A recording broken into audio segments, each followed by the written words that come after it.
Hello সবাইকে, তোমরা সবাই কেমন আছো? নিশ্চয়ই ভালো আছো। তো আমিও ভালো আছি। তো চলো আজকের দিনটা শুরু করা যায়। তো আজকে আমি কলেজ যাইনি, কিছু কাজ ছিল। আর আজকে বুচ্চুর শরীরটা একটু খারাপ ছিল, তো সেই জন্য আজকে রান্নার দায়িত্বটা আমার। তো আমি ওখানে ভাতটা বসিয়ে দিয়েছি, আর এদিকে কুকারে সয়াবিনের জন্য সিটি দিতে গিয়েছি। আমাদের আজকে সয়াবিনের তরকারি হবে এবং পাপারও সয়াবিনের তরকারি হবে। তো এদিকে আমি চা করার জন্য দুধ বসিয়ে দিয়েছি। আমি না কিছু কিছু জিনিসের ভিডিও করেছি, কিছু কিছু জিনিসের করতে পারিনি, কারণ অনেক দেরি হয়ে গেছিলো। তো এদিকে আমার চাটাও হয়ে গেছে অলরেডি।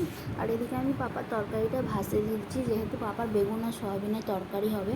আর এই যে এদিকে আমার চাটা ঢালাও হয়ে গেছে। তো বাবা আমাকে বললো যে অনসা আমার জন্য একটু ছাতু গুলিয়ে দে। তো সেই জন্য আমি ছাতুটাও এদিকে গুলে দিলাম। বাবা ছাতু খাবে, তার সঙ্গে না আমারও একটু গুলে নিয়েছিলাম। তো এদিকে আমি সয়াবিনটা সিটি দিয়ে কুকার থেকে এখানে জল ঝাড়তে দিয়ে দিয়েছি। আর এদিকে আমার বেগুনটা তখনও ভাজছে, আর একটু সময় লাগে এই আর কি। তো এদিকে আমার সিটিটা দেওয়া হয়ে গেছে পাপার তরকারি। আর মাঝে মাঝে আমি না একটুখানি বাইরের ফটো চেয়ে দেখো কী অবস্থা, মেঘ করে একাকার। বৃষ্টি হবে, ভালোই হয়েছে জানো তো, ওয়েদারটা একটু ঠান্ডা হয়ে গেল। তো এদিকে আমার ভাত অলরেডি হয়েও গেছে, আর আমার এদিকে ভাত ঝাড়াও হয়ে গেছে, মানে ভাতটা গালানো আর কি, সরি ভাত ঝাড়া বলে ফেললাম। আর এইদিকে এই যে বিড়ালটার না আমি দাঁড়িয়ে দাঁড়িয়ে ভিডিও করছি। এ কোথায় যাচ্ছে না যাচ্ছে সেটার একটা ফুটেজ নিচ্ছিলাম। কী করবো বলো, রান্নাঘরে তখন এত গরম করছিল, তখন আমি বাদবাকি কাজগুলো হচ্ছিলো, আমি বসে বসে কী করবো, তাই ভাবলাম বিড়ালটারা একটু ভিডিও নিই। এই দেখো বিড়ালটা না এই আন্টিটার বাড়ির ভিতরে চলে যাবে। আর যেহেতু আজকে বুচ্চুর শরীর খারাপ, বুচ্চু কাজ করেনি না, করেছে খানিকটা। আমি প্রথমে রান্নাটা না খানিকটা করেছি, তারপর আমার মাঝে খুব শরীরটা খারাপ হয়ে গেল, আমি আর পারিনি। তখন মা বললো ঠিক আছে তুই যা, বুচ্চু এবার করবে।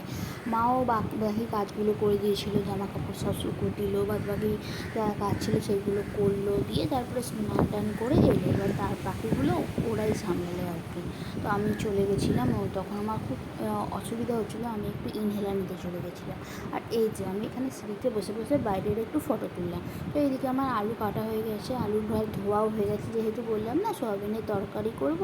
আর এদিকে কী কাণ্ড করেছি জানো, আমার কুকারে জলটা বেশি হয়, সেজন্য আমি কী করেছি কড়াতে আবার তোমার জলটা মুছতে দিয়েছি। এদিকে আমার পাপার তরকারি রেডি, আর আমি কড়াটা ভিজতে দিয়েছিলাম, কারণ না কড়াটা ভাজতে ভাজতে কড়াটা লেগে গেছিলো। আর এদিকে আমি তোমার আলুটা দিয়ে দিয়েছি ভাজতে।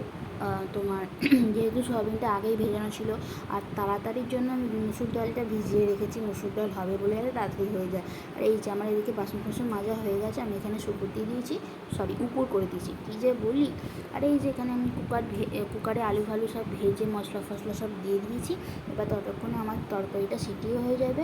তো ততক্ষণে তোমরা আমার চ্যানেলটা সাবস্ক্রাইব করো, লাইক করো, কমেন্ট করো, শেয়ার করো। টাটা।